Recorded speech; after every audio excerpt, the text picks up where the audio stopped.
Good day and welcome to a whole new series of Did You Know with Dr. Raymond Lombard, and I'm Wessel Kutsia, and we are back, people. Are you ready for Dr. Ray? For another season? For another Absolutely. season. The previous... I'm still around.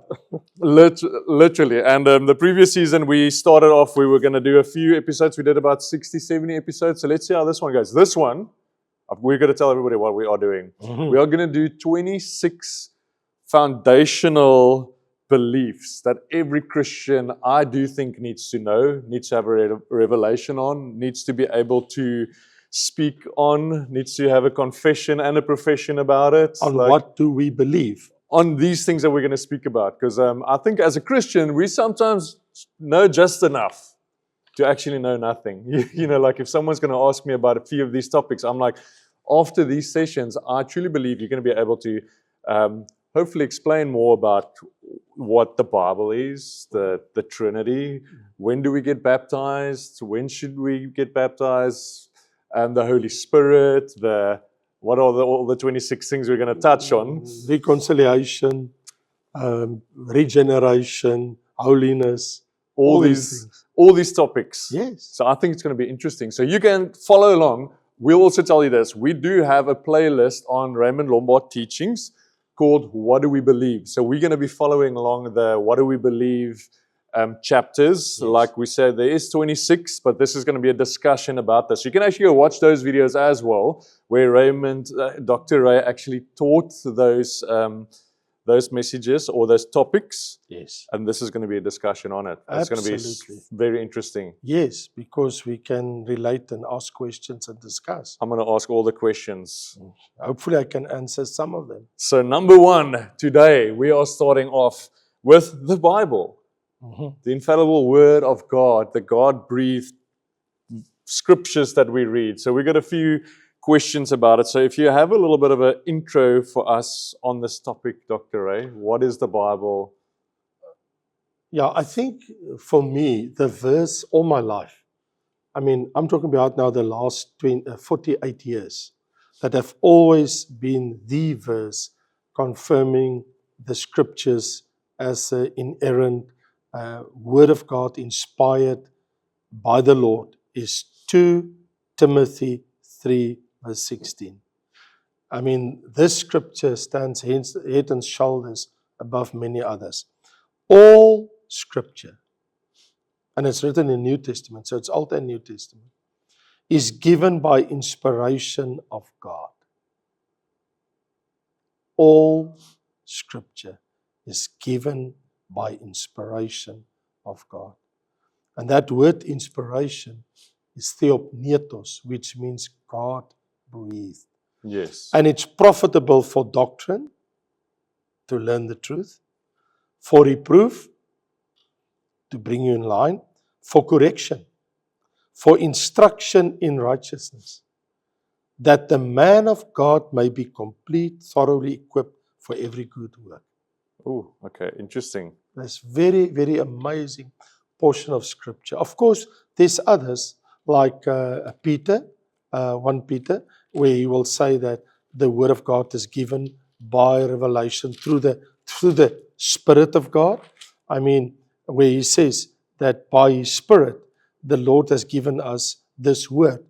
And that is for us to grow in the knowledge and in the truth of the Lord, where he says, and so we have the prophetic word confirmed, like shining like a light in darkness, like the morning star, knowing no prophecy of scriptures of any private interpretation. For prophecy never came by the will of man, but holy men of God spoke as they were moved by the Holy Spirit. So all I want to say is, by inspiration, we means that this word, the Bible, has come to us, that God breathed it. It's like doing this in an early morning. Yeah. And there's a vapor, mist. So for it to be God-breathed, because we do see 66 books in the Bible. Yes. We see 39 Old Testament books, 27 New Testament Yes. books. Are you telling me that every word written by men? Was it all written by men? Was there any Yes. women that wrote it? Yeah. No, the Bible is written by men. Okay, so all these men, when they put down what they put down, it's like it came from God, from the Holy Spirit. It's not like they had a feeling about something and they wrote it down. Because we look at the Gospels and we see the 4 guys writing or being at the same place, writing it from different perspectives. Like, why was it that God would give different perspectives to each, but it still is God breathed? Yes.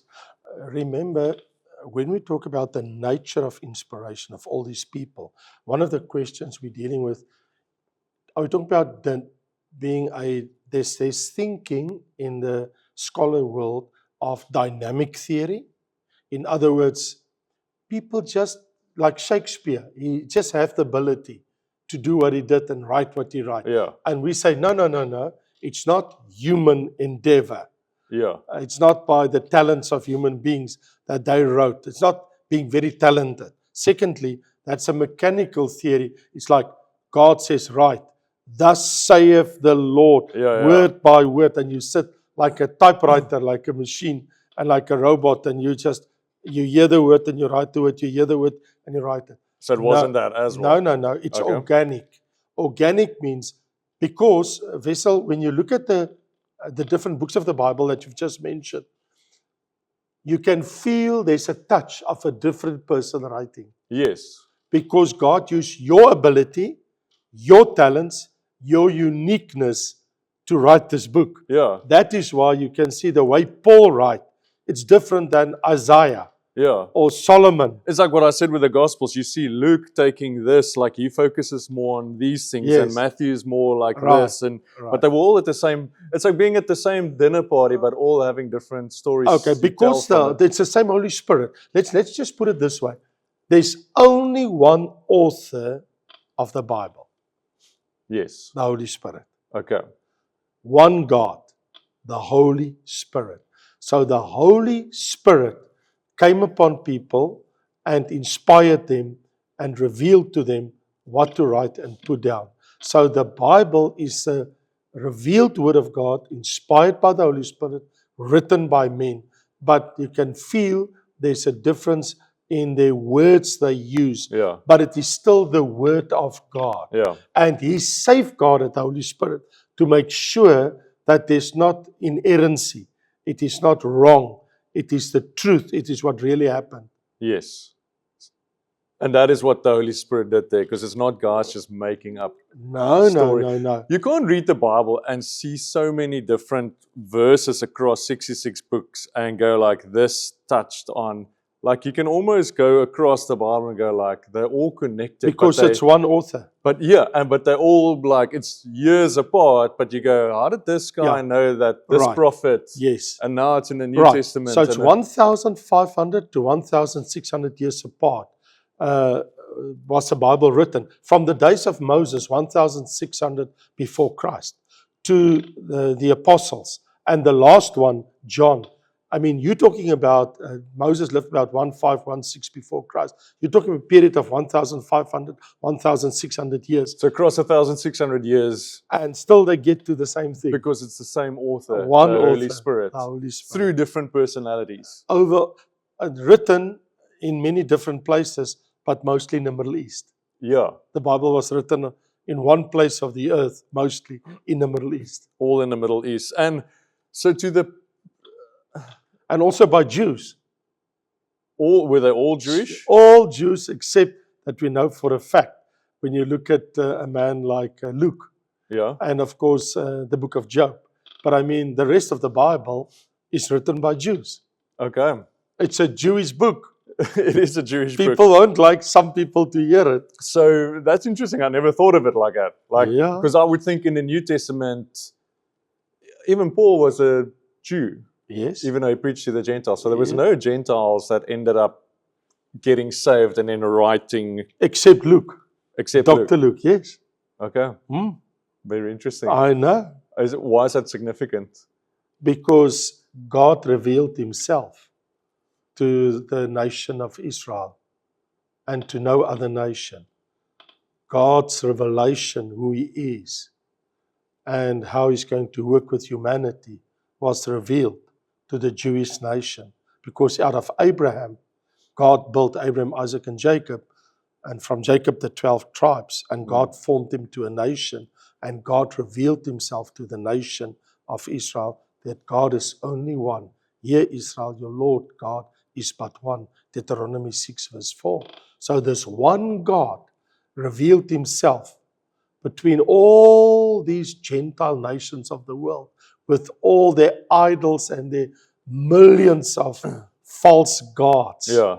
that there's only one true God, and his name is Yahweh. And that he revealed to Moses. And so this God revealed himself. So we cannot discover God by our own mind. Yeah. He revealed. So what we know of God today is what he revealed. You can't discover God. The creature can't discover the creator. Yeah. The creator revealed himself to this creature. So I've got an interesting question. I don't know if you ever thought of it, but part of the Bible, the 66 books, we have the Torah, which is what the Jews would have read all their life. Yes. And then books got The added. law book of Moses, yeah. The Then Torah. books got added to it. You got the prophet, the minor Yes. prophets, the Yes. Gospels, the Revelation. Everything got. And then there's always some books that people quote it never made it to the Bible, like the Yeah. book of. That's not the Bible book, Apocrypha, which is, in Afrikaans we would say apocrypha. It is books that is not inspired by the Lord. Okay. So that is why it's not in the Bible. So how did they know what to add to the 66 and what not? How do you know what was inspired and what I have wasn't? every one of them in my house, Yeah. a copy. And if you read it, you will immediately see this is not the Bible. Oh, really? Yes, it's like fiction and non-fiction. Okay. It's instant. Yeah. You can see it by taking it in your hand and reading it. You can clearly see, oh my gosh, this is not the Bible. So, I mean, it's like taking a book off in a shelf and read it next to your Bible. You can just see, this is not the Bible. Yeah. So when you read that book, Apocrypha, which speak of the secret books, Jesus and Bel and the Drac, the book of Enoch, the book of Elijah, that is not part of the Bible. But it's included in the Roman Catholic Bible, you know that. Okay. They included it, Deuteronomy, they call it the Deuterocanonical books. And so the Roman Catholics, they make it part of their book. And then the Christian world, in the Protestant world, never will we read it side by side to Yeah. the Bible, ever. Okay. And so there was a meeting held in 300 after Christ with the church, where it was once and for all fully established that these books cannot be added to the Bible and it should never be read as part of our Bible. Okay. So, and the church realized that, and so they made a standpoint at the Council of Nicaea. And at that Council of Nicaea, it was once and for all established and say, when you read those books, you can read it for whatever reason, but not for spiritual upliftment and hearing the word of God as it's not God breathed. It's not inspired. Yeah. So you once told the story of the guys who when they translated the. They are sinners. Yeah. Tell us that story of because that always shows me the holiness of the scripture. Oh, how they. yes. You will be there soon. You'll be with me there. I'm going to take you there very soon. It is by the Dead Sea, close to the Dead Sea, at Qumran. Now, Qumran is a place where they went, the sinners from Jerusalem down to the level of the Dead Sea, and they lived in the desert, in the Judean Negev desert. They lived there. I'll take you there yourself. Awesome. You'll even see the caves to this day. I'll show it to you very soon. You will see it with your own eyes. And there, they would stay there in in privacy, total privacy, alone. And there they would copy, and they were copyists. They made copies of the Bible by hand. So when they have the copy, let's say of the book of Isaiah. This was before we had printers, so they were in Yes. essence the printers. So they would take a copy, Right. rewrite and the they copy. took the papyrus, and sometimes they used papyrus, sometimes they would use the skin of animals Yeah. that they're going to write now. Okay. So you would took, let's say for instance, the book of Isaiah, you would put it down, and so he will first count the words, count the letters, and then he start writing. And so as he's copying and he get to the name, the holy name of God, Yahweh. When he gets to the name Yahweh, every time he would put his pen down, he would go to the bathroom, he would take a bath, he would put on clean clothes, he will take a new pen and come back and then go to the next word. And sometimes in one paragraph or one verse, you find the name Yahweh 3 times. So he would do it 3 times. That's okay, clean. So, but that is the absolute dedication, because Jesus said, not one iota or title will be lost. Now, Not one comma, Yes. not one yeah, full stop. they not call it one, a lot. So it is like if I do that, Yeah, and because all of it is important. so even that cannot be lost in the Word of God. Yeah, So this is a way they would go about to translate the Bible to make sure there's not errancy in the Bible. Yeah. So here's an interesting thing. When you go there with me in a few months, you will see some of the books copyists, and you will also see some of the scrolls of Qumran of the book of Isaiah that they discovered, older than the ones they used our Bible to translate the English Bible, 1,000 years older. They discovered it. And when they discovered our Bible, you have the Codex Vaticanus, Alexandrinus, and Sinaiticus. So that Codex Alexandrinus, Vaticanus, and Sinaiticus, that is the core scriptures that we have originally, yeah, as far way back as possible, still available for us to read to this day. sure. So out of those, they would translate our Bible. Yeah, So when they discovered in 1948 the Dead Sea Scrolls, the date of that scrolls was 1,000 years older than the Vaticanus, Sinaiticus, sure. and Alexandrinus. And that verse by verse was the same that in the other scriptures. 1,000 years apart. Yes, yes. Not a iota missed. Right on the spot. Sure. And so, I mean, this is so crucial for us. And that's, I'm saying that because I love that story, because it shows how they went like their work is holy. If this is the God-breathed, holy inspired word of from God, heaven. I don't want to change anything. Not even a iota. So tell me this, what is the difference between revelation and inspiration? Like why should we make an important distinction between those two? Okay. Revelation, Not the book Revelation. no. Revelation is the communication of truth that God gives us. So God revealed to us a portion of truth, Yes, something we didn't know. that's a revelation. That is a revelation. You didn't discover it by yourself. Mm. Like, if God did not come from heaven on Mount Sinai with thunder and fire and speak with an audible voice Yeah, and appear to Moses and say, take these 2 tablets, stones, 5 words of the law on the one and 5 the 10 commandments, and gave it in the hands of Moses. That is revelation. yeah. He revealed himself and his law like it was a And revelation. he gave it to him. Yes. That is revelation. Okay. And an inspiration? Is to do with the recording of that truth that God revealed, that it's 100% secure, the truth. Okay. Like for instance, in inspiration, that's why we said God breathed here, this verse, all scripture given by inspiration of God. Let me ask you a question in another way.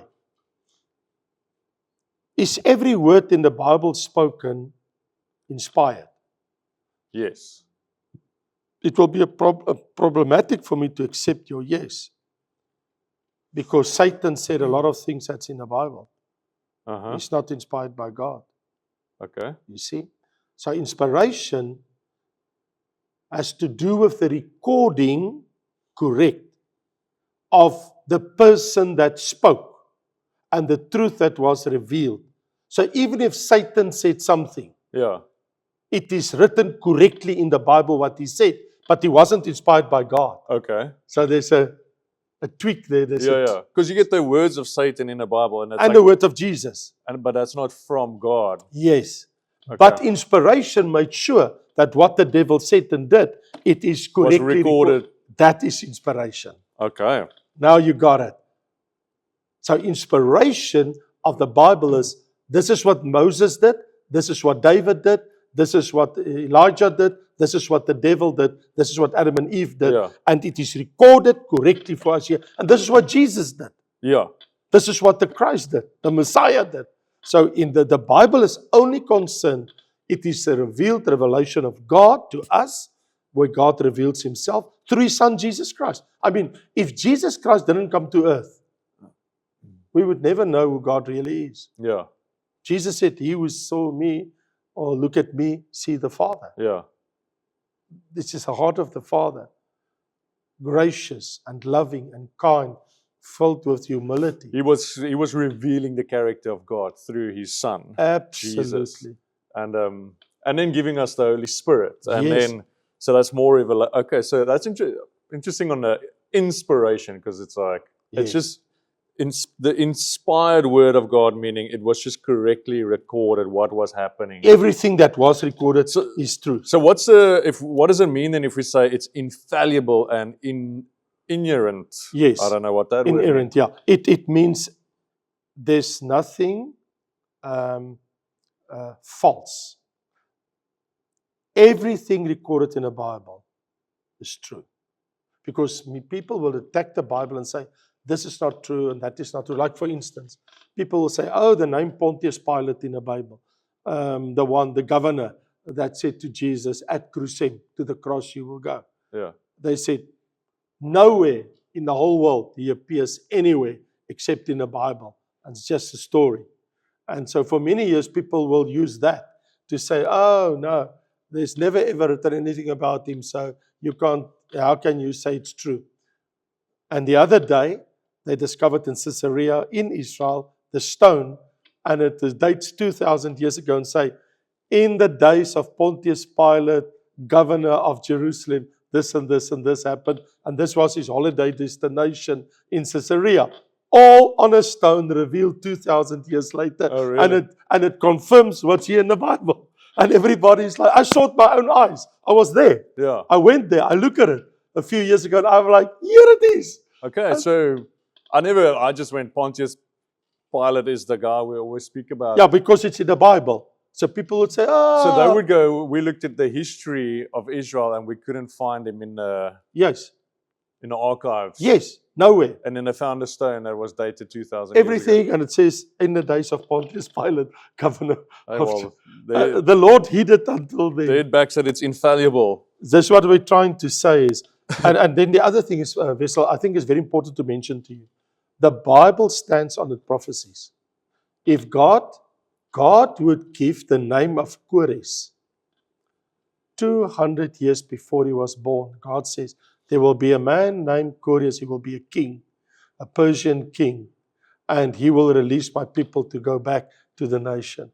In the prophecies, and 200 years later, it happened. Okay. I mean, the Bible says this man, Jesus, will be born in Bethlehem. Mm. And it was like that. Yeah. And it can be confirmed. So what I'm saying is, And that was the word of God given to prophets that would write 1,000 years in advance. about things to come. I mean, Zechariah, 400 plus years before Jesus was crucified, tell about somebody that will come to the fore, and for 30 pieces of silver, he will, deceive somebody. Yeah. And Judas Iscariot, that's what he did with 30 pieces of silver. You couldn't make it up to The Bible says to your the king detail. will come and sitting on the colt of a donkey, Yeah. riding into the city of Jerusalem. Jesus came into Jerusalem on a donkey, it was said, more than 400 years before he did it. Sure. So, prophecy confirms the word of God. Yeah. Like the Bible said, there will be a time where you will not use money to buy and sell. It didn't exist 50 years ago and 100 years ago. Yeah. But today, I can use my phone and do all my payments. And that was written how many years ago? 2,000 years ago. Yeah, they wouldn't have known this technology. That's my point. Sure. And the Bible says when the Antichrist appear, the whole world will see him. Yeah. And there was no television. Or internet. There was no internet and no smartphones. Yeah. How did the Bible knew that? God breathed. You see, prophecy, fulfillment of God breathed inspired because God knows the future. God Yeah. says, I can, in Isaiah, I can give you the future if I want to because I know the future. Sure. Well, this takes me to this, I think, a pivotal question that the Bible isn't merely just the Word of God, Yes. but the Bible is God in essence. Like as we read in John, Jesus was the Word at the beginning, was the Word. How do you explain that? Like, Okay, because here is the thing, Vessel. Yes, I like what you ask. Some people would ask this question in a different way. They would say to me, the Bible contains the Word of God. yes. And I say no. I disagree with that. I would rather say the Bible is the Word of God. Because if I say it contains the Word of God, me and you must now choose. Okay, I split my Bible in two. So it contains. So this is the Bible, it's true, and that not. If Yeah. I say it contains it, it means some of it is in here. Yeah. What is truth and what is false? We say no. Not only does the Bible contain the Word of God, the Bible is the Word of God from Genesis to Revelation. Yeah. So in other words, I can't choose what scripture I'll take and what I don't take. Yes. So some people say, oh no, I don't believe that, but I believe this. If you believe in Jesus, you believe in the whole Bible. Because Jesus quoted from the prophets of old Yeah. and of the Old Testament scriptures. Jesus accepted the Old Testament scriptures. Jesus in Matthew 24, he would quote from the law books of Moses, from Genesis to Deuteronomy. He quote from the Psalms. He quote from the prophets. Yeah. Jesus quoted from all those books. He quoted from Jonah many, many times. He quoted from Daniel. So what I want to say is the fact that Jesus underwrites the Old Testament Yeah. and quoted from the Old Testament and said Scripture can't be broken. Yeah. He's a spirit of prophecy. Yeah, sure. Revelation 19 verse 10. It's because I just read the Revelation 19. Now it's coming to my head. Yes, he is. It's actually very interesting. You quoting that verse, I think it's something very, very important that I can say about it in Revelation 19 verse 10. It says, for the testimony of Jesus is a spirit of prophecy. Testimony of Jesus means the Bible testifies of Christ. And Jesus is a spirit of prophecy. From Genesis 3, we have prophecies that's fulfilled about the one that would one day come. So Jesus is actually prophecy. So prophecy is from Genesis to the book of Revelation. The Bible is the Word of God, not only contains the Word. Yeah.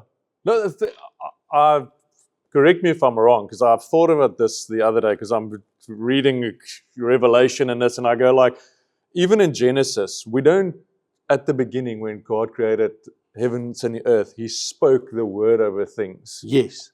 The word is Jesus. Yes, according to John 1 verse 1. Yes. Precisely. So you see Jesus from the beginning. Because we go like, no, Jesus only came later. I'm like, but God the Father spoke the word and He created. Yes. Can we say that was like, Absolutely. that's Jesus? Yes, but because Hebrew chapter 1, actually what you've just said, in Hebrew chapter 1, it's a very, very beautiful verse that actually is saying it in another way, which I would like to read to you. God spoke various times in the past to the fathers by the prophets, has in the last days spoken to us by His Son, Jesus, whom He has appointed heir of all things, through whom He also made the worlds. So He spoke the word. In And that was Genesis 1 verse 1, in the beginning, God created Wow, the heaven and the earth. That's And amazing. there it confirms what you've said. Yeah. Yes, so I agree. There with it that. is. Jesus is from the beginning. From the very Because we beginning. always have this discussion, like, where was Jesus? Yeah. Because the next thing we're going to speak about is the Trinity. Oh, that would be Because interesting. now we're going to speak about God the Father, His Son, Jesus, and the Holy Spirit. So This is amazing. that's up to the next one. So everybody, this was a discussion on the Bible, the infallible Word of God, the God-breathed, Inspired word of God. inspired Word of God. And I mean, there's still so much we can say about it. But I know. there's a whole episode on what do we believe that you can go watch. Episode Yes. 1. Where verse by verse and different thoughts, I explain the inspiration of the Bible. Yeah. So I like what you said. If you go there, you are most welcome to see like a 30-minute or 35-minute video explaining everything. So next week, the Trinity. Because I Let's don't do it. read about it in the Bible. I don't see the word I Trinity. can help you. Okay, amazing. Well, everybody, thanks for joining in today. And we'll see you at the next episode next week, Thursday. Let's do We it. are back. See you next week.